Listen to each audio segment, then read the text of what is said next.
Welcome back and a merry hi-do to everybody here for another episode of the Banner Saga, which was lovingly crafted with every little bit. I could tell they hugged this game every single night when they made it, by Stoic Studios. Where we had left off, we had defeated a bunch of guys and there was a Warhawk who was surrounded by dredge. We had busted into a longhouse, kicked the hell out of everybody, but also taken a little bit of damage. And so here we are, Sigbjorn. Welcome to my mead house, Sigbjorn's House of Mead. Wasn't expecting a Varl this far south, or this drunk. I can see that. There are people huddled in the corners of the mead hall looking on with uneasiness. And so there it is. They answered it right after I brought it up in the previous episode. Who are all you people? Oh no, they're friends. They made this place. It's not really mine. You lured Dredge back to a room full of unarmed people? What's wrong with you? Come on, I saved everyone in here. They shared some fine drink. The best drink. Wait, I was saving your ass. Remember that part? If you knew you'd come up here, you could have told me. What do we do with this guy? Well, how much meat is left? The townspeople show you a huge stack of barrels filled with quality meat and help you haul them back to the caravan. I'll miss this place. Good memories. I don't recall asking him to join us, but I guess that works out. With some help, you gather up the casks of meat and head back to the caravan, Sigbjorn and other survivors in tow. The caravan gives a boisterous Varl a large berth as you set out for Boersgard. It's a typo right there. Stoic Studios? Remove the Y. There's too much Y in the back end of that word.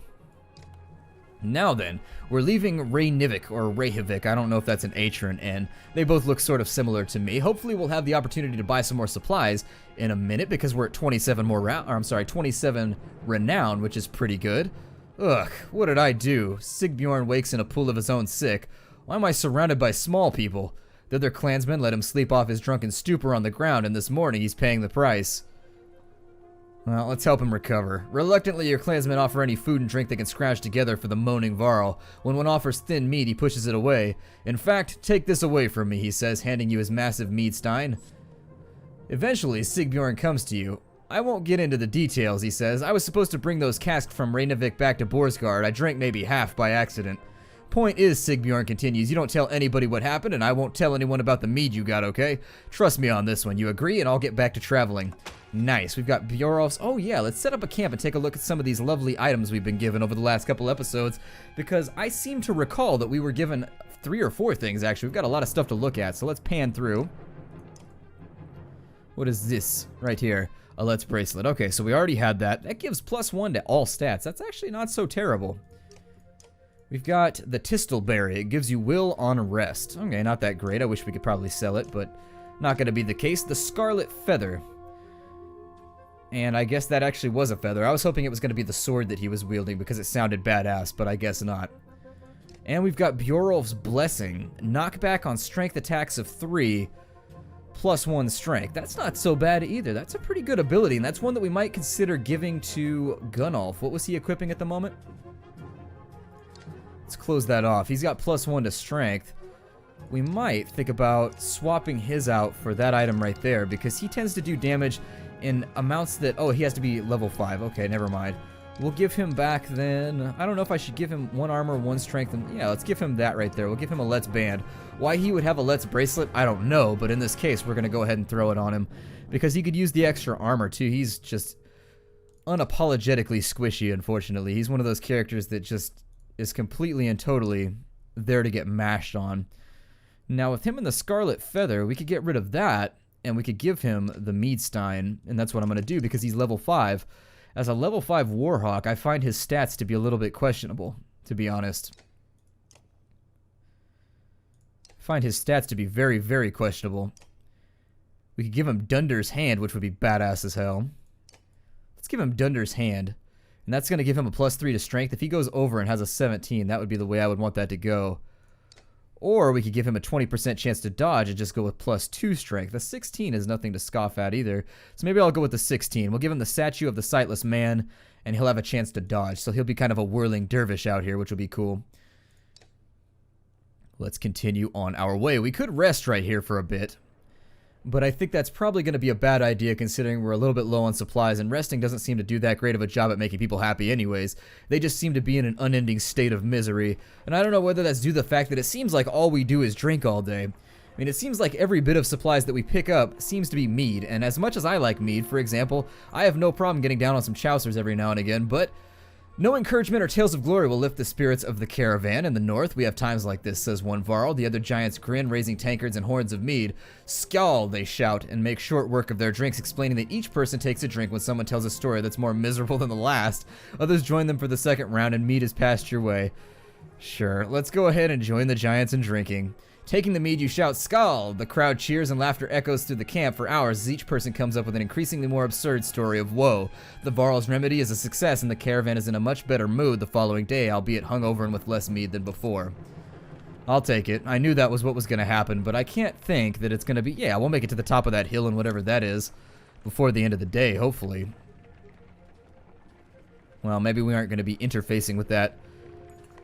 The sounds of a skirmish alert you to a varl surrounded by a half a dozen armed fighters. One man spots you and shouts, "Leave us to our business. This varl killed my father without reason." The varl is about to respond when a man attacks. The giant swats the blade aside and silently watches for the next assault. Let us hear what the varl has to say. The varl shrugs as if unconcerned, saying, "This one's father and I had a business deal. He lied and now he's dead." "Lies," shouts the man. "You murdered him over a lie, you coward?" The men wildly attack the varl, who deflects them well enough, but you're uncertain how long he can keep it up. Well, we could use another varl. It's never a bad thing to have a varl, and if he's a tank, that would help us out tremendously. Then again, I guess in Viking cultures, breaking your bond was a pretty big deal, so let's defend the varl. Ivor, you say. We could use any varl with a good sword arm, couldn't we? He nods, readying his weapon. The men immediately back off, and the prospect of fighting your entire army suddenly seems unappealing. They watch from a distance, shouting obscenities and something about injustice. The varl turns towards you. "Didn't need the help, but if I'm going to travel, it may as well be in the company of other varl." He falls in line with the others as you continue to travel. +1 varl, +5 renown because we backed off that fight. As we pass steep cliffs, the sprawl of Boersgard comes into view. A city of contrasting rich and poor, opportunity and gamble. Our best hope for salvation, or our graves. I was hoping we would make it. They cut us off right there. As I said, nothing good ever happens in this game. Oh god. Well, that's an impressive city. Finally, you arrive at Boersgard, where the walls stretch for miles in both directions and are littered with the bodies of dredged varl and men. "Excuse the mess," shouts a voice from above the gates. Looking up, you spy a striking varl, his face wreathed with matted black hair. Movement at the gate catches your eye. Dredgers still banging on the gate doors without any luck. "Let us in," you shout. Sigbjorn pushes past. "I won't be hearing the end of this for a while," he says before yelling, "Open up, Bulwark. They dug me out of Rivic." You hear a laugh echoing on the wind as the doors creak. A dozen armed men led by the massive varl make quick work of the dredge and usher you into the city. "Hooray, we've been ushered." You may be interested to know that they brought a mender. You didn't go to get a mender. Where's the mead? That guy seems like he is just absolutely imposing. He's like twice the size of our warhawk, which is horrifyingly huge. Sigbjorn shrugs apologetically. "I guess the mender will do. Either we've got a chance now or we're completely screwed." "I'm Rook. We've come a long ways. Some as far as from Skogir. Are you in charge here?" "In charge of the governor, I suppose. Listen, if you have something to tell him, say it now. Otherwise, you're on your own." "I don't care where you go, but stirring up trouble is probably the only reason you'll see me again. It won't be to talk." "Mender, come along. We're going to go see the governor." Bolverk and Sigbjorn leave with Eyvind, who goes willingly, signaling that he's fine. "Fane, this is just like Frostveller all over again." "This is nothing like Frostveller. The one in bearskin is probably leading the Ravens." "Ravens? Is that good or bad?" "It depends on who they're working for. Hopefully it really is the governor and not someone trying to strong-arm their way into his seat. I guess we wait for Eyvind to tell us, if he comes back." "I'm not worried about Eyvind. I'm worried about the army of refugees we brought who don't belong here." "You're probably right. Nobody ever uttered a nice thing about Boersgard, and so what now?" "We ought to go to the docks and see what our options are in case we need to leave quickly. Did you notice the city guards when we came in?" "What guards?" "I have a feeling the Ravens are all they've got left. Something serious has gone down. And when Bellower gets here, he's going to walk right through this place without even breaking his stride. Let's keep that to ourselves for now. On to the docks."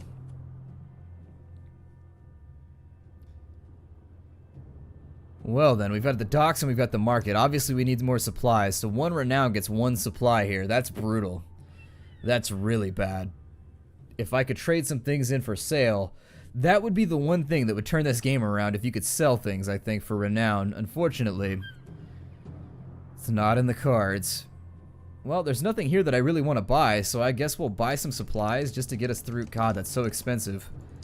You know what? Forget it. We're just gonna starve out. There's nothing we can do about it right now. That price is just not worth the cost we're paying. We'll go to the docks and we'll see what's going on. When you get to the docks, your heart sinks. Not a longship to be seen aside from wrecks. Bodies float in the water. Buildings are trashed and boarded up. What happened here, murmurs Alette. They're all gone, says Avend, approaching alone. I see you had the same thought as me. Avend, you're okay. I'm fine. It wasn't a lie. The governor is still here. He's in hiding. Why? Since the dredge started appearing, anyone with a ship and half a wit left long ago. People can't leave by foot. Food is scarce, the markets are bare. Boersgard is a fire keg waiting for someone to tip it over. So the governor's paying the ravens to protect him against his own people. And keep the peace, so to speak. It's more like massacre anytime there's a hint of an uprising. Where does that leave us? I promised him the Mender's protection in Arborang. I don't think he's very popular here. They're going to start tearing this place down to build new ships. We can ride with the Omsa River all the way to the capital. Leaving another perfectly good city behind. How long will it take to build new ships? Hold on, what happens to the people living in Boersgard? It's the best I could do, Alette. He thought it would take as long as a month. You don't usually make ships out of scrap lumber. As soon as people figure out what's going on, there's going to be riots in the streets. A month? Why bother? Bellower will be here within the week, if not sooner. I'm open to suggestions. Gods be damned, is there no end to this? Ivor roars in frustration, leaving you standing by the docks. Alette gives you a worried look before chasing after him. Avend, what do we do about Bellower? Avend says nothing for a moment. I don't know. Well, we are not in a happy case right now. Our case is definitely sealed, and it's one of those ones that just generally looks like it's built for business, like the one you would put a gun in. But we can look at our heroes, we can go to talk with Ivor, so we'll do that first. You find Ivor standing on the city walls overlooking the fields outside. Dredge are keeping their distance but continue to gather. I'm okay, Rook. Ivor cuts you off before you can say anything. You know he's been through worse. Just feels like someone should cut us a break every now and again. Yeah, I definitely know the feeling. If we want to be standing a month from now, we're going to have to be prepared. What did you have in mind? First off, our clansmen need a place to stay. They'll get torn to pieces out on the streets. I'll keep an eye on the dredge up here. If they break through the walls, we're done for, so we'll have to keep them back. Could always use a hand with that. We need to know who's controlling what and make sure that we get our cut. Food's going to become scarce. And when they start building those ships, we're going to have to keep people away. What a damned mess. Well, I'll do what I can. Ivor explains, I'm leading attacks with Avend every time the dredge get too close to the gates. Listen, we're gonna lose fighters in Varl every day like this. I don't need to tell you what happens if nobody's manning the wall. We could use the help. You consider what you want to do now, knowing any of these tasks will likely take a full day. I'm going to find a source for supplies first because we're out. I've checked around, Oddleif tells you, and nobody has food, or they won't part with it for a fair price, and our medicine has been gone for days. They're either gouging the prices or it's just plain gone. She doesn't say it, but you can tell it's going to be a serious problem. Let's shake down the places that are holding out. You join Oddleif and the biggest meat halls determined to take some sort of deal. You can tell a few of them have food to spare, but the ample number of bodyguards hanging around make it clear they don't want to share. You can tell Oddleif is about to snap. Let's appeal to their sense of decency. No amount of cajoling will change their minds. You can feel, okay, we'll go back and fight them then. I don't like how you only get one choice. Like, I would have tried to appeal with them first, then I would have fought them. Like, that right there sucks. That's a spot where, obviously, the second option should be available after the first. Like, what, did they magically get a shield of protection the second we no longer stop cajoling? Like, what is... like, obviously, they didn't magically get some extra mana to make a barrier, so I should be able to take one after the second. Locking the player out of plans is not a good way to orchestrate your game. Let's go to the front gates, then. Ivor points the way out along the wall. There's a lot more of them, and they're getting braver. He says, we lost a fair number of fighters since yesterday, and we could use your help if there's nobody left to defend the walls. Rook, says Oddleif, approaching. Someone handed me a note this morning. She shows you a slip of paper marking a back street, probably from one of the places we visited yesterday. Maybe some misplaced ambush, too, though I can't imagine what they think we have. If you want to check it out, let me know. Let's go with Oddleif, I guess. You travel to a deserted back street and a man soon approaches, confidence in his step. You came looking for quite a lot of food, he said. I can give it to you. I want something, though. Let's trade. Oddleif gives him a suspicious look. We don't need to complicate this, he continues. Boersgard has a lot of people in it. We don't all get along. You're from here, so when you get something that was stolen from me, no one will come a-knocking. You understand? We'll ask him what he wants. It's not what you think, he tells you. Just a drinking horn, my great-grandfather's. It was stolen. This is worth how much food to you? Asks Oddleif. The man laughs. As much as you're willing to carry. Alright, we'll do it. Good, he replies. Then we both win. He marks an area on your map down near the water, scribbles Lowtown next to it, though you doubt it's a real name. Rook, Oddleif says as you leave. Keep this between us. Seems to call for a light touch, and I'd rather not have people spreading rumors about how we got the food. So apparently we're going to have to scrap our way in to get what we want. We're losing fighters really, really rapidly. Let's go to Lowtown and handle our business. While everyone sleeps, you go to a house marked on your map, which is an aging mead hall, falling apart, but otherwise not out of the ordinary. The door is closed and nobody's around. Excuse me, murmurs Oddleif. We came all the way from Skokie and we were just wondering if you have a valuable drinking horn you didn't want anymore. You give her a grin. You never know. You consider your next move. Look for another entrance. You adjust a telltale notch in the roof for the smoke to escape. Oddleif sees you eyeing it. I'll do it if you give me a boost. You hoist Oddleif up and she crawls lightly across the thatched roof to one of the small holes. She leans in and then ducks back quickly as if worried about being spotted. After another peek, she nods to you. You get the impression she saw something but is going in anyways. We don't use her, so give the go-ahead. You nod and she managed to slip through the tight hole in the roof and is gone. Several tense minutes later, there are sounds at the door, which slowly opens to Oddleif holding an ornate drinking horn. As the door shuts behind her, you spy several sleeping men inside. No problemo, she says. Looking at the horn, it strikes you as one of the most beautiful things you've ever seen, with gold inlays, intricate carvings, and an unusual wooden base. Something primal makes you want to keep it. Let's trade it for food because we need it. You fight the urge to simply abscond the horn. People might die of hunger if we don't give this back. Oddleif nods, though you can tell it's half-hearted. We return the horn to the man in the alley. We get 20 renown, and that's it, the man beams as you hand it over. I thought about going back on my promise, he says, but I don't like to complicate things. Come to the market, and we'll make sure you get a fair price on what you need.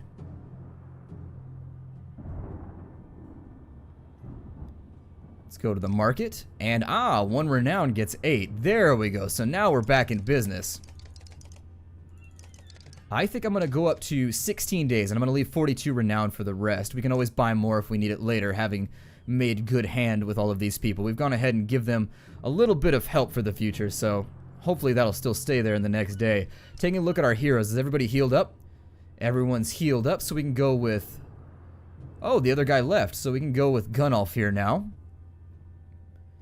Let's go to the front lines, but not before upgrading people. I don't know what it's going to cost to get up to level 5, but that's going to be something that I want to make happen right now. Let's get... I'm going to go with Alette first because she's our most useful character. We're going to promote her, and it's going to cost us 20. She's going to go up to level 5. And in this case, she's got that. What does that do for her? Plus 3 to armor break, so she can do 5. In this case, what I'd like to do then... is we're going to increase her ability to deal damage. So we're going to up her to 9 strength. Actually, no. We're going to give her more willpower because the -2 that we're getting from her morale is going to be more important. We need to offset that. We'll go -1. We'll go 1 and 1. There we go. So we've confirmed it. Other characters that I'd like to get leveled up. We've got 22 left. We can go with Gunnulf. Or we can go with Ivor. Having a strong guy on the front lines with better armor is a good plan. It's going to cost 15 to do that. Do we have anybody else that's on the border of level 5? Just Gunnulf. And so with Gunnulf, what we could do with him is potentially give him a bunch more armor so that it's a little bit more difficult to kill him off, or we could max out his strength a bit.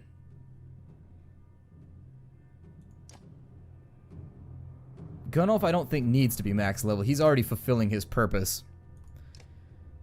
Over here, though, upgrading Rook might be a good call, too, so that he can sunder more armor and use more linkage. However, he doesn't have a whole lot of willpower, so that's going to be kind of a half-hearted upgrade. Let's go with Ivor, I think. We'll put his armor up to 16, so at the bare minimum, he's able to do something useful and hold the line for a bit. What's he got on him? He's using the Barkin rune. Let's confirm that, and let's take a look at what he's got on hand and see if there's anything else that we can swap out. We do have the Scarlet Feather. We gave Bjorolf's Blessing to somebody.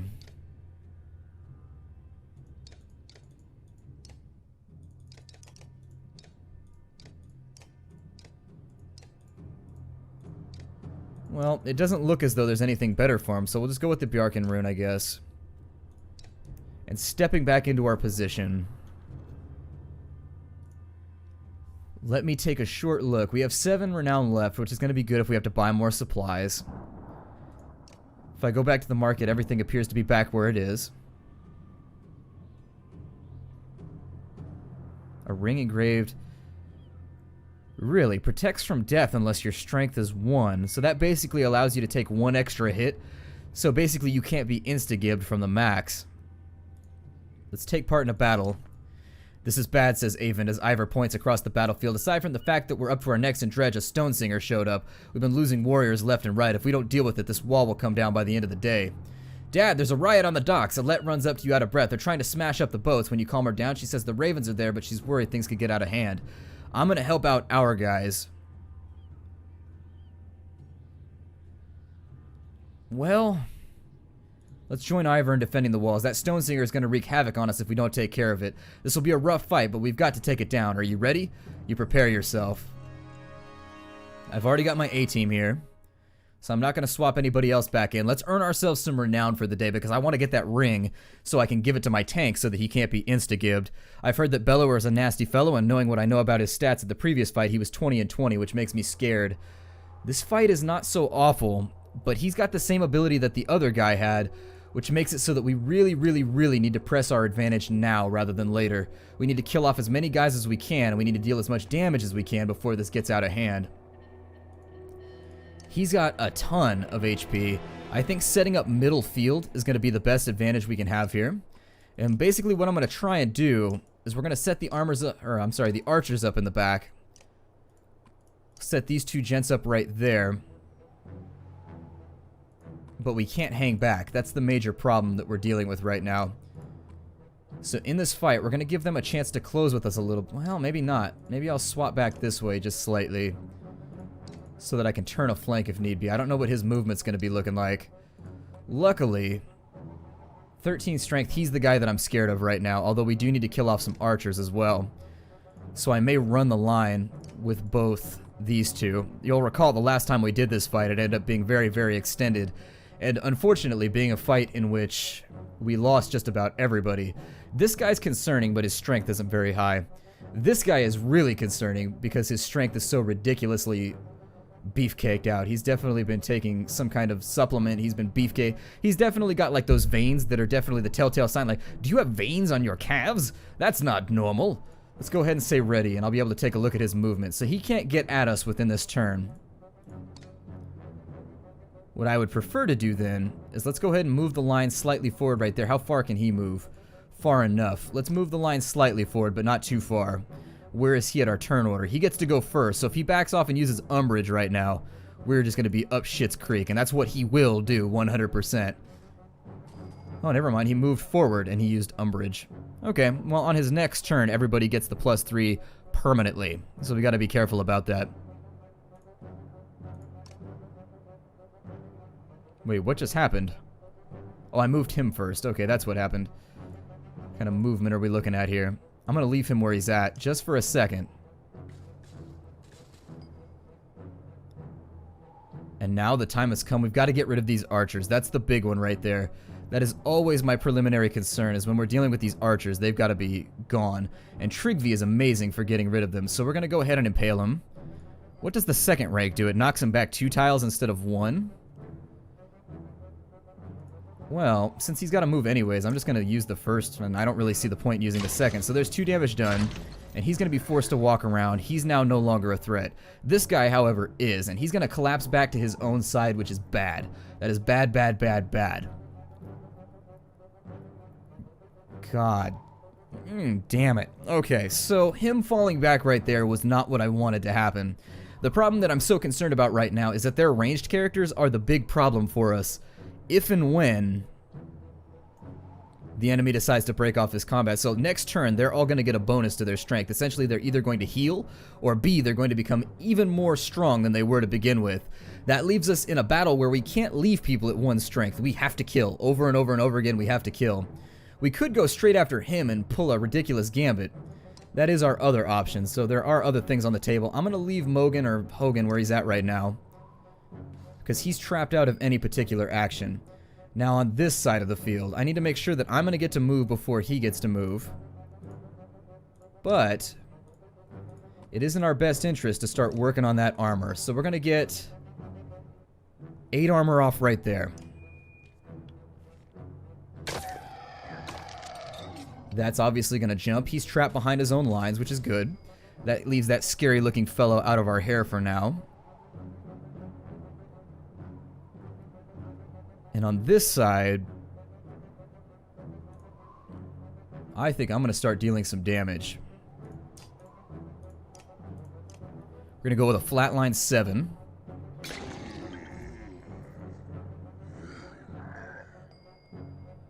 As he moves around, he's going to find himself rapidly outgunned. With this 15 right here, I'm interested by the prospect that I might be able to take him out by the next turn.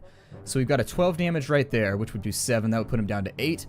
And who goes in the middle right there? So he's going to get... I think we can do it. So let's kill this guy off since he's the big scary guy. We're going to have to at least try for it. We can do a 7 right there. On his turn, he's going to use Umbrage, I think.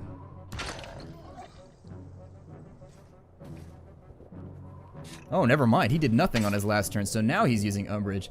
That leaves me in a really good spot, all things considered. So, big guy, sorry, you've got to go. You're just way too scary for me to leave you alive. Archers are going to get going on dealing with our armor. Now, he's down to 1 strength. My next move is going to be to get Trigvi to knock him back and seal the gap in between him and all that, so this guy has no choice to take a long route around. So let's go ahead and do that. That's also going to put him in a terrible situation of losing a bunch of HP, which is once again going to waste the Umbrage on that character. Now then, let's pull everybody else back into line, since we can't get anything else done. And we'll wait and see what this big brute does. He's going to deal a 13 to Trigvi, which was unforeseen. I wasn't really playing intelligently there. But we'll take it. We're going to start working on his armor, so there's 8 gone. And a fracture, which will be nice. He's going to throw out bombs somewhere, and so we're going to have to adapt to the circumstance to figure out where people can stand. But on this side, it doesn't really change our strategy too much, aside from the fact that we want to continue working that armor as hard as we can. Stone Singer's up next. Did Umbrage go off right there? What did he do? I'm a little bit confused about what has just transpired. But in any case, what we can also consider is using Shield Bash on him to put him back through his own lines so that they don't have a frontline warrior anymore, and then we can advance really hard. So let's do that.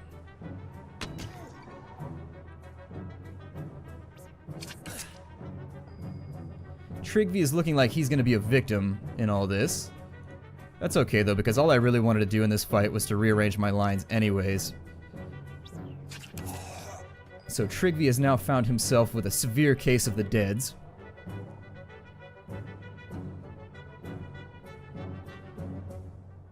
Over here, we could potentially knock down some of the health on that guy. But instead, I think I'm going to go to right there.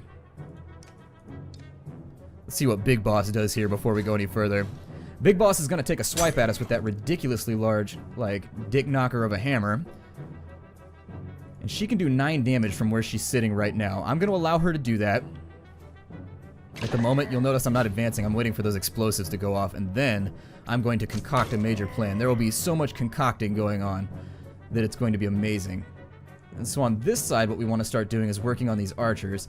He's got a little bit left with regards to strength, so let's knock him down to a 4, and from here on out, they should fold, just like a big old house of cards. It should be really, really ugly for them. Trigvi did his job. You'll note that I lost Trigvi, but I am really, really happy. What is he doing right now? Unfortunately, I need to kill these guys off because I forgot about his other ability, which is where he explodes. Nobody has... Well, these guys could potentially explode and cause problems, so maybe we'll keep that in mind. Let's go ahead and whack him. So their big guys are now taken care of. We've got ourselves some freebie willpower. In the next turn, we should be able to come around and kill off all these guys. So number 1's going to be over here.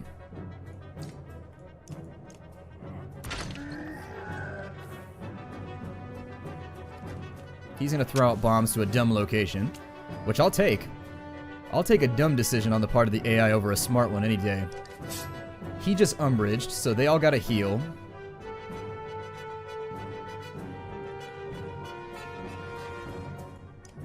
I'm going to have her sunder out that armor. And unfortunately, we're going to take some damage there. Okay, so there's a 5 to our tank. This is the point at which we need to decide who's going to die and who's going to live right this second. He's up next, presumably? Okay. Let's go ahead and shoot our shot at him. So he's got to die next because he's got decent strength. Oh, we took damage right there. I wasn't paying attention. Oh well, nothing I could have done about it anyways. With Ivor, we're going to have him fall back so that we don't lose him. We need to keep our A-team firmly A-teamed. The Stone Singer's probably going to try and do something, maybe umbrage himself. I don't really know what to expect from him. He can deal some damage, which leaves me sort of wanting. But let's get ourselves into pillage mode so that we can kind of rearrange the battlefield as we see fit without having to deal with him. So there's a bit of damage done, but it shouldn't be a concern for too long. So we're going to move Hogan on up, and we're going to use Bloody Flail on him. We're going to use the rank 2 version. Not so bad, one with the adjacency bonus. Over here, what I'd like to do is sunder out that armor. There is the possibility he'll run our line in the next turn, but if he runs our line and takes out a let... No, he's not going to run our line. We're in pillage mode. I keep forgetting. Let's take a shot at him and finish this thing off. I want to make sure I can take a shot. If I do an improper movement right here, I'm going to cry.